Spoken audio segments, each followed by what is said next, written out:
No alumbra, ¿no? Porque yo veo solo una luz ahí en delante. ¿No nos ves? No, sí, sí las veo, solo una luz en el centro. Ah, no, es que es la cámara. Con cuchillo ahora. Ya, menciona la segunda pregunta, toque. Ya, 1, 2, 3. Entonces, continuando con esta apreciación, tenemos nuestra segunda pregunta. Desde tu crítica reflexiva, ¿quién crees que fue el responsable del conflicto de Cohen en el contexto de lo que estaba viviendo? ¿Quién es el responsable del que no se haya sentido Cohen aceptado como igual que otros? ¿Y por qué? A ver, Yurnet. Bueno, para responder a esa pregunta, primero quiero citar nuevamente a nuestro marco del buen desempeño docente.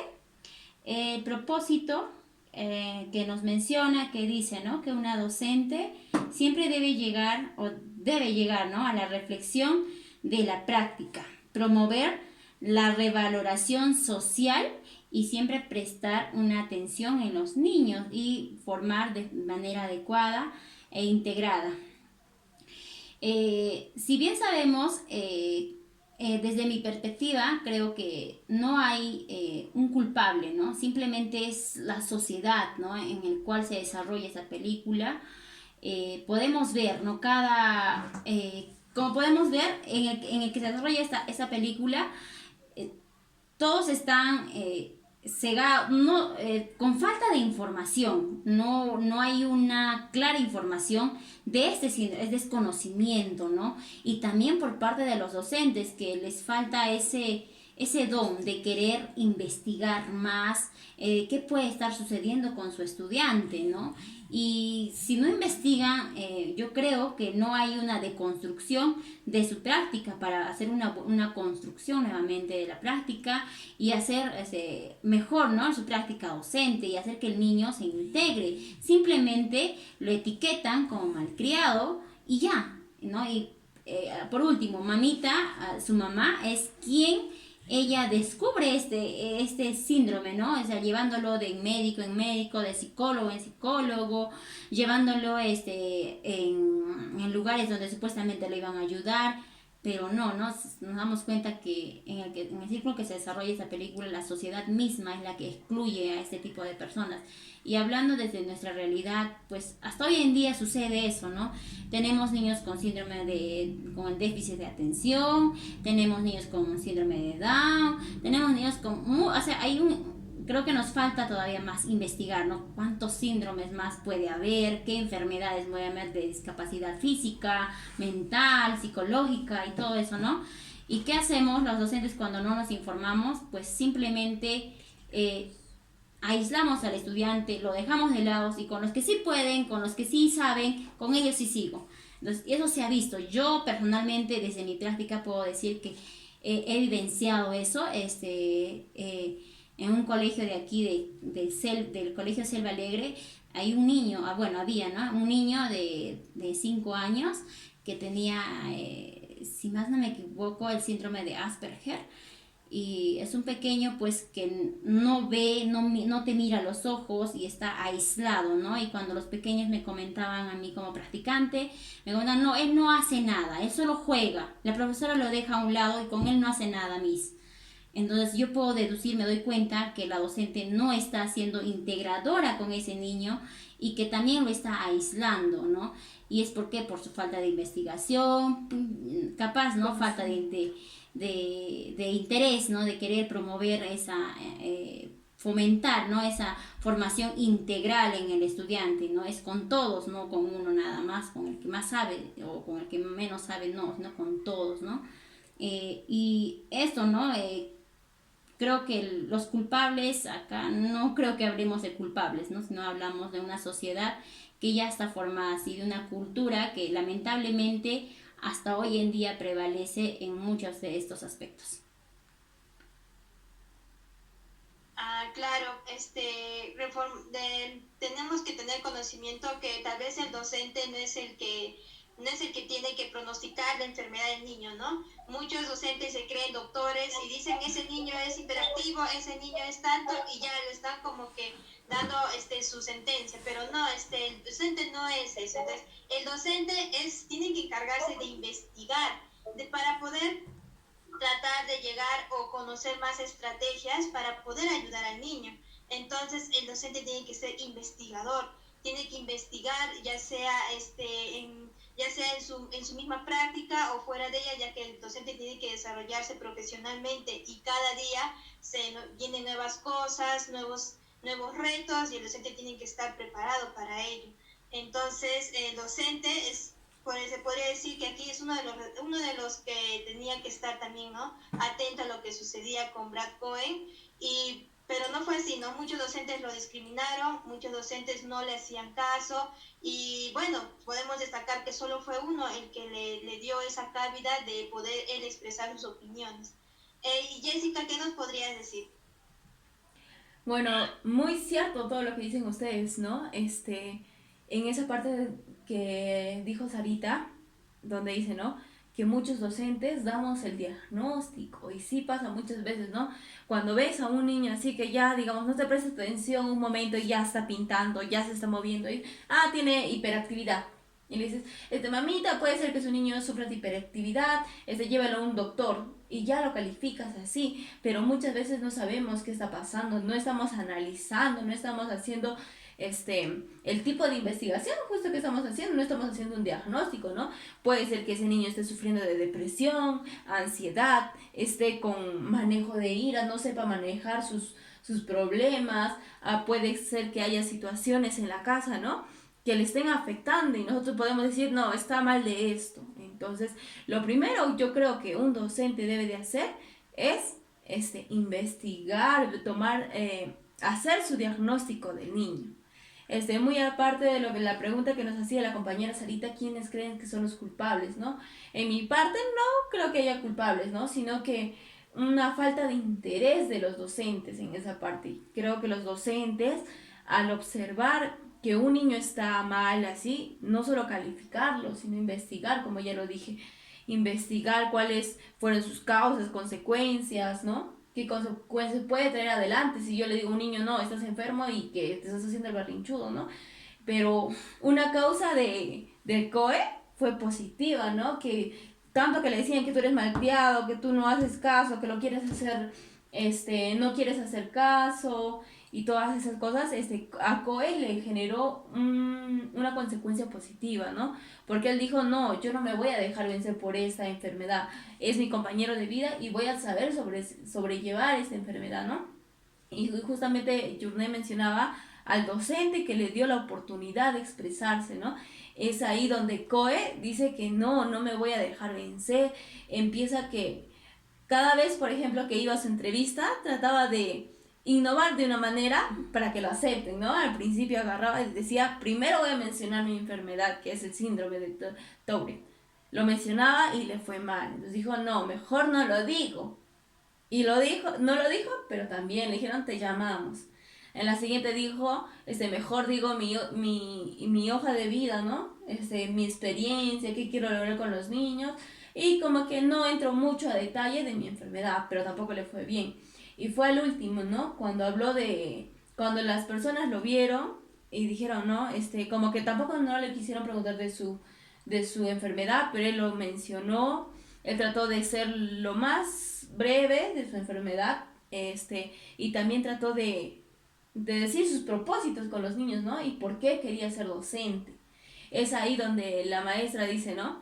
La directora que le iba a contratar dice, si nosotros queremos enseñar a nuestros niños que sean, que puedan aceptar, que sean buenas personas en la sociedad, tenemos que demostrarlo con actos y no solo con palabras. Es por eso que también aceptan al señor Coe. Exacto, y a partir de esa experiencia propia de él decidió ser mejor. Cuando él tenía esa vocación de ser docente, él hizo hasta lo imposible para poder llegar a ese sueño. Entonces él vio la deficiencia de sus maestros cuando era pequeño, pero él quiso mejorar cuando él tomó el rol de ser docente. Entonces, él decía que el don de enseñar no lo limita a su enfermedad, que es el Tourette, sino que muchas personas se limitan a ellos mismos. Entonces, Brad tomó el camino por mejorar la educación, por mejorar y por entender a esos niños que tienen tal vez otras dificultades, y él tomó ese rol de poder ayudarlos también, ¿no? Entonces podemos ver que Brad, cuando fue docente, tuvo poder, estaba con la decisión de poder cambiar eso. Entonces, nos pasamos también a la última pregunta que tenemos presente, que nos dice, y nosotras, o tú como docente, Yurne, Jessica, de educación inicial, ¿cómo podrían ayudar a un niño que tiene una habilidad especial? ¿Cómo se podría ayudar a un niño, ya que sabemos que quizá el Tourette recién se refleja desde los 7 años, si no me equivoco, pero desde pequeños tal vez ya presenten algunas cosas? Entonces, ¿cómo podríamos ayudarlos? Primero, quiero dar a conocer que el síndrome de Tourette tiene un pico alto entre los 6 a 8 años, es donde se presenta y es un poco más visible, ¿no? Nosotros como docentes de inicial, yo como docente de inicial, definitivamente puede que pase, ¿no?, desapercibido algunos síntomas porque son tics muy pequeños y después van empeorando, ¿no? Como les digo, 6 a 8 años es donde se visibiliza más en el rostro. Pero hablando en general, ¿no? O sea, de tantas enfermedades que existen, definitivamente en el salón vamos a tener algún niño especial en alguna oportunidad. Yo creo que como docente está pues investigar, ¿no? Y llegar a la investigación, tener en cuenta eso, ¿no? Y hacer que el niño sea parte de mi salón y sea alguien más, ¿no? O sea, no hacer de notar que es especial o que no es normal, supuestamente, ¿no? Entre comillas digo normal porque creo que es percepción de qué es normal para cada quien, lo normal. Yo puedo decir que como docente de educación inicial me queda investigar de a fondo y siempre estar al pendiente, ¿no?, de mis niños y siempre incluirlos, ¿no? Decirles, hacerles ver y hacerles conocer que ser diferente no está mal. Y ser diferente está bien. Cada uno es un ser único y especial y cada niño a su manera y a su forma aprende, y yo como docente estoy para guiarlos, facilitarles, no para facilitarles el conocimiento ni darles todo lo que ellos necesitan, ¿no? Sino que simplemente para guiarlos, para ayudarles y siempre estar con ellos y, ¿no?, y encaminarlos y siempre ver su formación integral del pequeño. Claro, exacto, acompañar al niño en su aprendizaje. Voy a mencionar algo de la Asociación de la Comunidad Valenciana de Síndrome de Tourette y otros trastornos asociados. Nos mencionan también algunas estrategias que se podría también realizar con los niños, se podría practicar, ¿no? Ellos mencionan que extender el tiempo de actividades es muy apropiado, ya que tal vez ellos no tengan el mismo nivel de los demás niños al momento de realizar tal vez un trabajo, un cierto límite de tiempo, sino aportarle más tiempo en sus trabajos, no limitarlo, sino darle esa libertad, ¿no?, para que se pueda expresar, ya que no es igual su nivel de realizar las actividades. Y también dice que la organización de las actividades se haga en el momento en que el niño está activo, en el que el niño está con ese ánimo de aprender. Ahí se le debe aplicar todas las actividades, todas las cosas que el niño tal vez reciba en ese momento del aprendizaje. Y designar un lugar apropiado para el niño, ¿no? Sabemos que tal vez con los otros niños haga un peligro o pase algo, entonces un lugar apropiado, un lugar donde él se sienta satisfecho, se sienta feliz de poder desarrollar sus actividades, sería muy conveniente. Entonces, esta asociación plantea muchas más propuestas, pero en estas pude destacar estas tres. Jessica, también, ¿qué nos podrías aportar? Bueno, yo como docente creo que lo primero que debemos de hacer nosotras es investigar, ¿no? Como decía Yurné, porque no podemos dar calificativos o dar un diagnóstico sin haber estudiado, porque muchas veces podemos caer en un error y no sabemos si ese error puede marcar la vida de esa persona, ¿no? Ya cuando sea adulto, cuando sea niño, sea adolescente. Entonces lo primero que debemos de hacer es investigar, como les dije, porque en algunas veces no sabemos por lo que esté pasando el niño, si está por depresión, ansiedad, y si lo dejamos de lado no sabemos si es que puede llegar a mayores, ¿no? En muchas situaciones se ha dado de niños adolescentes que, digamos, en depresión ya se están suicidando, están pasando muchas cosas. Entonces lo primero es que debemos investigar y no dejar de lado a esas personas, ¿no?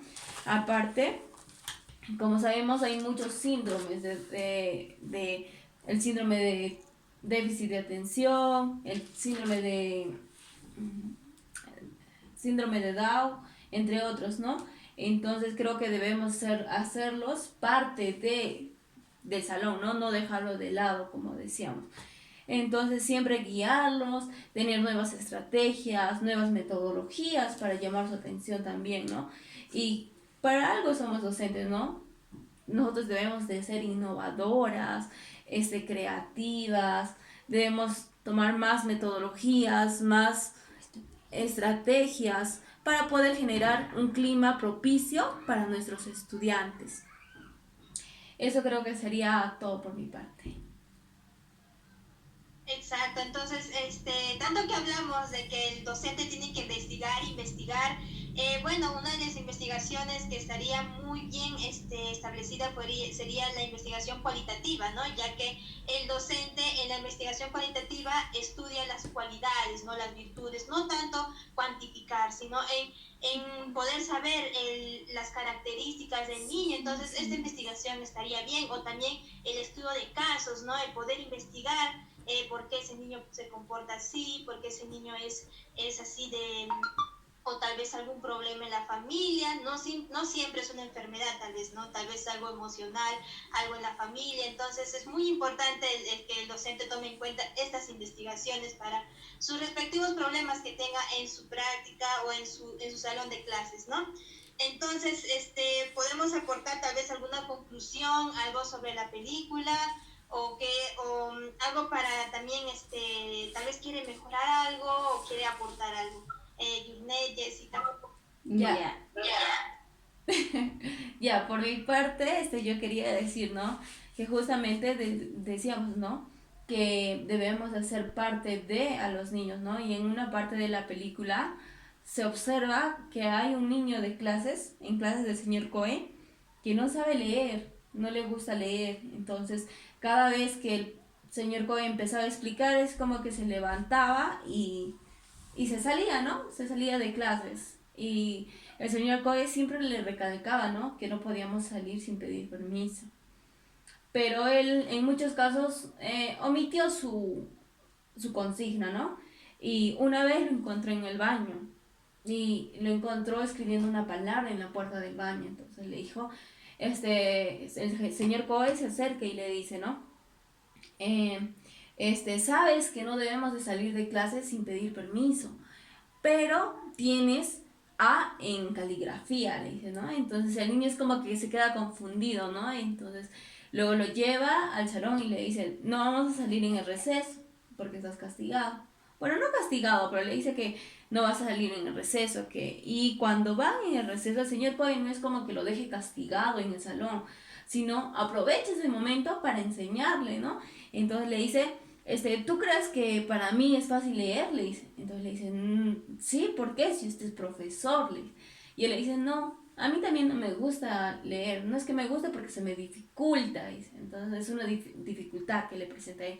Y el niño muy desorientado, dice, ¿no? ¿Cómo así es docente? Y agarra y le dice, a ver, tú serás el señor Coe y yo seré el síndrome de Tourette. Y agarra y le dice, a ver, vas leyendo. Y mientras el niño leía, él le hacía muecas, ¿no? Le hacía muecas por este lado, le hacía sonidos. Y él decía, no puedo concentrarme.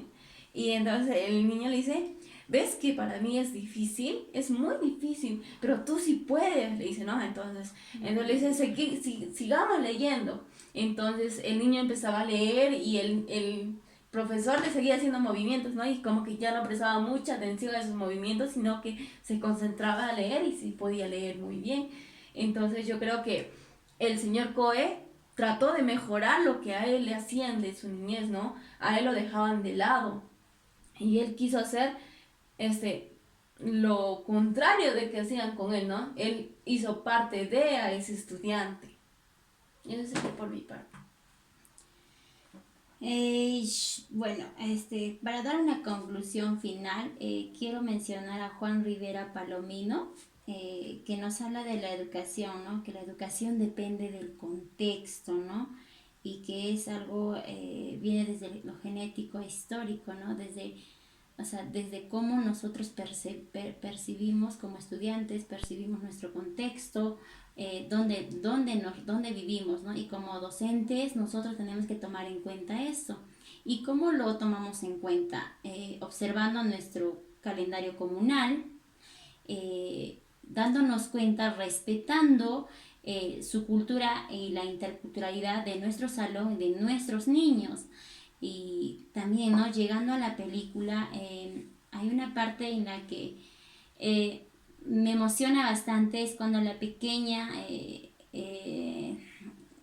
el padre decide sacar a su niña del salón.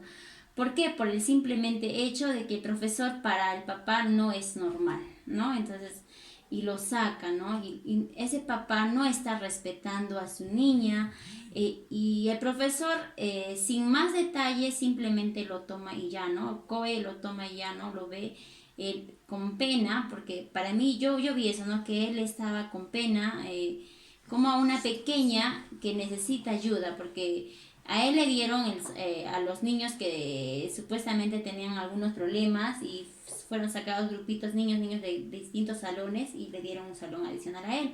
Entonces, esta niña, más allá de ver la necesidad de la niña, el interés de la niña y todo esto, simplemente la retiraron del salón. Y la otra pequeña que sufría de una enfermedad, tu celular se apagó. ¡Ay! ¿Por qué todo? No, sigue. ¿Y por qué el flash se apagó? ¿La batería? La batería baja, pero ya gracias. Ya. Y más allá de querer hacer saber todo, o sea, los problemas que esta niña tenía, lo ocultaron. ¿Para qué? Para que la trataran como alguien normal, como alguien más del salón. Y no la rechazaran del salón, ¿no? O sea, no la rechazaran ni los niños, ni los profesores, ni nadie. La pequeña falleció, ¿no? Falleció feliz porque le emocionaba, ¿no? Le emocionaban las clases del profesor Coe. Yo creo que como docentes nosotras estamos en esa misión, ¿no? Hacer que esas clases sean únicas para nuestros niños, y sabemos que los niños aprenden no viendo nada más, sino haciendo, y que sea un aprendizaje significativo, es decir, que les quede para toda la vida.